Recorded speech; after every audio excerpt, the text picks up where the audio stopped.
Beef Bourguignon. This classic French dish is easily approachable. Let's start by prepping some vegetables with our effin' sharp Santoku knife.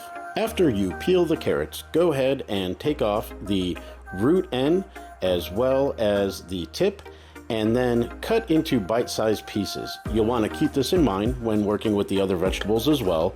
That way it creates a harmonious mouthfeel as well as everything cooks evenly. Dice up some white or yellow onion, and then we'll mince up anywhere from 4 to 6 cloves of garlic, depending on your preference. To mince your garlic, first slice all the cloves, gather that into a pile, and then rock your Santoku knife back and forth. Now we'll get into some baby portobellos. Depending on the size, you'll roughly want to quarter these each, will probably be sufficient for the equivalent bite-sized pieces.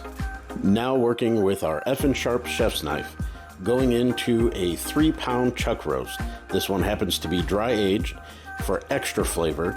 And what we're doing here is just creating some more manageable pieces to work with. We're gonna brown these up in a pan over medium-high to high heat. You're looking for excellent caramelization, so don't disturb them. Let them develop that excellent color.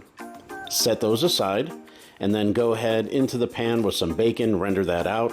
We're gonna go down with our carrots, get those cooked off, then into a stock pot with some red wine. Gonna make sure we saute our onions till they're translucent, then get our mushrooms into that same pan. Now our beef goes into that red wine with some beef stock. Braise it with all those veggies for about 3 hours. Serve it over your favorite mashed potatoes and enjoy. Visit effinsharp.com.